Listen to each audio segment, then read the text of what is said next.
இன்றைக்கி palazzo pant தான் cut பண்ண போகிறோம். அதுக்கு மெஷர்மெண்ட் என்ன வேணும்னா சீட்டும் ஆங்கிள் ரவுண்டும் இருந்தால் போதும். ஆங்கிள் ரவுண்ட் ஃபஸ்ட்டு சீட்டில் மெஷர்மெண்ட்டில் என்னென்ன கண்டுபிடிச்சிக்கலான்னு பார்த்துக்கலாம். சீட்டில் 42 + 4 சேர்த்துருக்கேன். 42 + 4 / 4 இப்போ 11.5 வரும். ப்ளஸ் 1 இன்ச்சு ஸ்டிச்சிங்க்கும் சேர்த்தா 12.5 வரும். இதுதான் நம்ம வேஸ்ட்டுக்கும் அண்டர் லெக்குக்கும் யூஸ் பண்ண போகிறோம். ஆங்கிள் ரவுண்டு 13 + 1 இன்ச்சு ஸ்டிச்சிங்க்கு. palazzo பேண்ட் வந்து கொஞ்சம் ஃப்ளோயியாக இருந்தால் நல்லாயிருக்கும். ஒவ்வொருத்தருக்கும் ஒவ்வொரு மாதிரி பிடிக்கும். எனக்கு நான் 7 இன்ச் வச்சுருக்கேன். 13 + 1 + 7 அப்போ 21 வரும். 2ஆல் டிவைட் பண்ணால் 10 வருது. 10.5 வரும். நான் ஃப்ரண்ட்டுக்கு 10ம் பேக்குக்கு 11ம் வச்சுக்கலான்னு முடிவு பண்ணியிருக்கேன். பேண்ட்டோட ஹைட் 37, ஹோல்டிங்கு 2 இன்ச் வச்சுருக்கேன், மார்க் பண்ணியிருக்கேன். வேஸ்ட்டோட லைன் 12.5 வச்சுருக்கேன். அதே 12.5 தான் அண்டர்லெக்கு யூஎல்டி, அதாவது அண்டர்லெக் ட்ராப்புன்னு சொல்லுவாங்க, ஸ்க்ராட்ச் லென்த்துன்னு சொல்லுவாங்க. அந்த இதுக்கு மார்க் பண்ணியிருக்கேன். அதே தான் இங்கேயும் மார்க் பண்ணி 12.5 எழுதி ஒரு பாக்ஸ் போட்டிருக்கேன். பாக்ஸ்லேருந்து 2.5 இன்ச்சஸ் தள்ளி வச்சு இதுக்கும் மிட் பகுதியில் இங்கே மிட் பகுதியிலேருந்து இங்கேருந்து 1/2 இன்ச் தள்ளி வச்சு ஒரு கர்வ் வரைஞ்சிருக்கேன். இந்த 12.5ல் சென்டர் பாயிண்ட்லேருந்து இந்த பக்கம் 5 இன்ச்சு, இந்த பக்கம் 5 இன்ச்சு வச்சு அப்படியே ஒரு ட்ராயிங் பண்ணிக்கலாம். இங்கேயும் அதே மாதிரி பண்ணிவிட்டு இதை கட் பண்ணி எடுத்துக்கலாம். இது கட்டிங் லைன். இதை கட் பண்ணி அப்படியே ஃபுல்லாக எடுத்துக்கலாம். இது சேம் தான் பேக்குக்கும் அதே மெஷர்மெண்ட்டு. பட் ஒரு 2 இன்ச் மட்டும் மேலே தள்ளி இப்படி கிராஸாக ஒரு லைன் போட்டு கட் பண்ணி எடுத்துக்கலாம். இதை எப்படி ஃபேப்ரிக்கில் மார்க் பண்ணி இப்போ கட் பண்ணி எடுக்கலான்றது பார்க்கலாம். இப்போ நம்ம பார்த்த மெஷர்மெண்ட்லாம் கிளாத்தில் எப்படி மார்க் பண்ணுறதுன்னு பார்க்க போகிறோம். கிளாத்தை டபுள் ஃபோல்ட் பண்ணிக்கோங்க.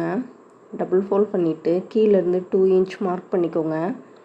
இது ஃபோல்டிங்க்கு மார்க் பண்ணிட்டு ஸ்ட்ரைட்டாக ஒரு லைன் போட்டுக்கோங்க. இப்போ நம்ம ஃபோல்டிங் லைன்லேருந்து தான் மார்க் பண்ண ஆரம்பிச்சிருக்கோம். அதனால் 2 பீஸ் கிடைக்கும். ஃப்ரண்ட்டில் 2 பீஸ், பேக்கில் 2 பீஸ், அந்த மாதிரி கிடைக்கும். இப்போது கீழேருந்து 2 இன்ச் மார்க் பண்ணோம் இல்லையா, அதுலேருந்து மேலே 37 இன்ச்சஸ்க்கு மார்க் பண்ணிக்கோங்களாம். 37 இன்ச் மார்க் பண்ணிட்டு அதுலேருந்து 2 இன்ச்சஸ் மார்க் பண்ணோன்னா மேலே எலாஸ்டிக்கு வேஸ்ட் லைனுக்கு மடித்து தைக்கிறதுக்கு 2 இன்ச் மார்க் பண்ணிக்கோங்க. இப்போ எக்ஸ்ட்ரா மார்க் பண்ணுற இந்த 2 இன்ச்சஸை எலாஸ்டிக்குக்காக மடித்து தைச்சிருவோம். இப்போ ஸ்ட்ரைட்டாக லைன் போட்டுக்கலாம்.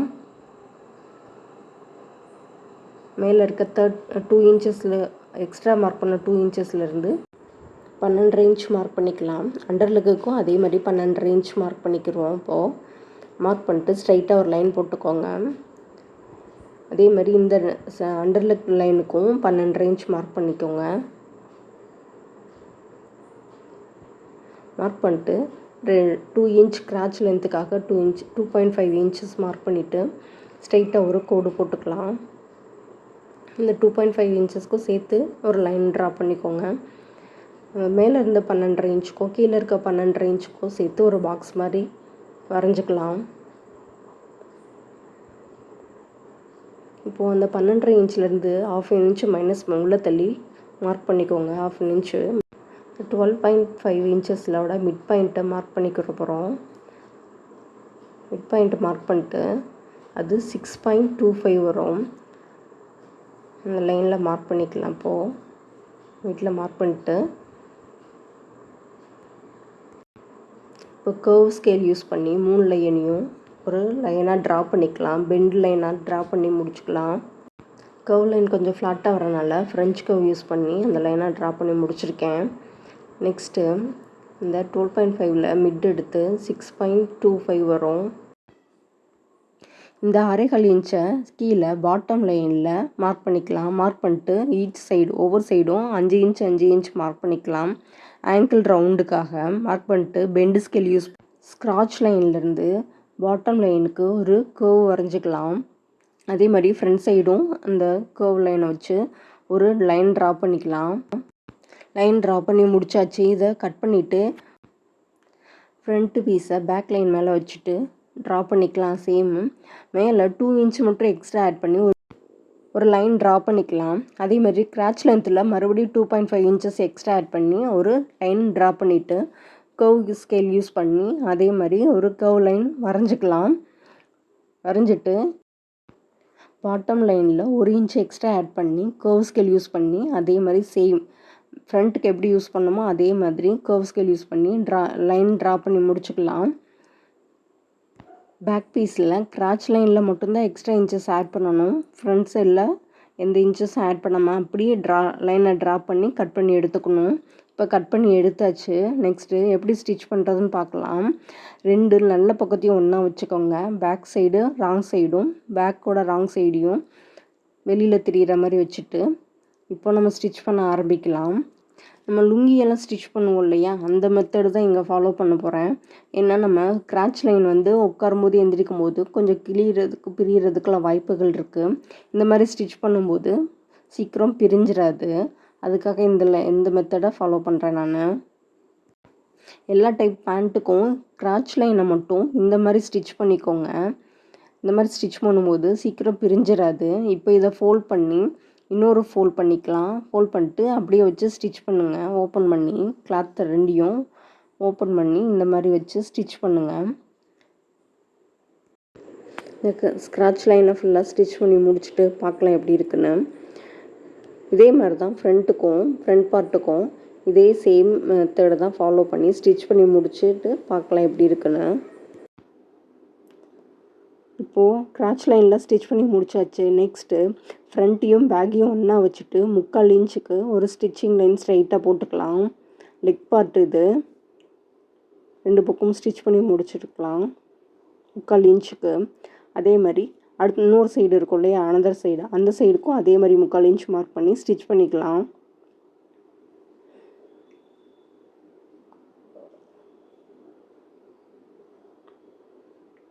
ஈவனாக வச்சு ஸ்டிச் பண்ணிக்கோங்க. அப்போ தான் ஏற்றல் இறக்கி இல்லாமல் ஸ்ட்ரைட்டாக இருக்கும். இப்போது ஸ்க்ராட்ச் லைன் ஸ்டிச் பண்ணுறோம். ஸ்க்ராட்ச் லைனுக்கு 1/2 இன்ச் கேப்பில் ஸ்டிச் பண்ணுங்கள். இப்போ இந்த லைன் கிட்ட மட்டும் 1 இன்ச் மார்க் பண்ணி அந்த இடத்துல ஸ்டிச் பண்ணிக்கலாம்.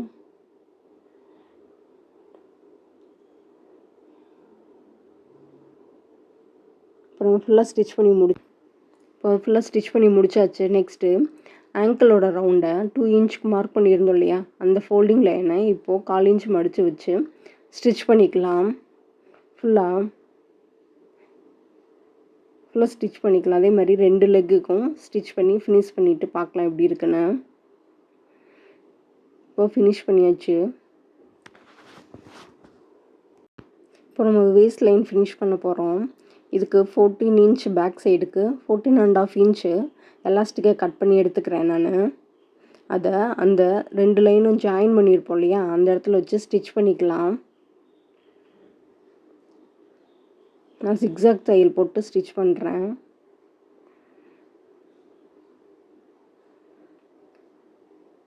அதே மாதிரி அந்த சைடும் பேக் சைடில் மட்டும் நான் எலாஸ்டிக் யூஸ் பண்ணுறேன், ஃப்ரண்ட்டுக்கு கிடையாது. இப்போது இந்த எலாஸ்டிக்கை உள்ளே மடித்து வச்சு 1/4 இன்ச் கேப்பில் ஸ்டிச்சிங்கை ஸ்டார்ட் பண்ணலாம். நம்ம எலாஸ்டிக் மேலே பற்றக்கூடாது. தையல் எலாஸ்டிக்கோட எண்டிங்கில் தான் ஸ்டிச்சிங்கை ஸ்டார்ட் பண்ணணும். பேக் சைடு மட்டும் எலாஸ்டிக் வச்சு ஸ்டிச் பண்ணுறேன். ஃப்ரண்ட்டுக்கு ஜஸ்ட்டு ஃபோல்டிங் பண்ணி அப்படியே ஸ்டிச் பண்ணி எடுத்துக்கலாம். போடுறதுக்கு கொஞ்சம் கம்ஃபர்டபுளாக இருக்கும், ஈஸியாகவும் இருக்கும். இப்போ ஸ்டிச் பண்ணி முடிச்சாச்சு. நெக்ஸ்ட்டு எலாஸ்டிக்கோட சென்டரில் வச்சுட்டு ஒரு ஜிக்ஸாக் தையல் போட்டுக்கிறேன், கொஞ்சம் க்ரிப்புக்காக. நல்லா இழுத்து வச்சு போட்டுக்கோங்க. இதான் நம்ம ஸ்டிச் பண்ணேன் பலாசா பேண்ட்டோட அவுட்புட்டு. உங்களுக்கு இந்த பேண்ட்டு ஸ்டிச்சிங் வீடியோ பிடிச்சிருக்கான்னு கீழே கமெண்ட் பண்ணுங்கள், லைக் பண்ணுங்கள், ஷேர் பண்ணுங்கள். தேங்க்ஸ் ஃபார் வாட்சிங்.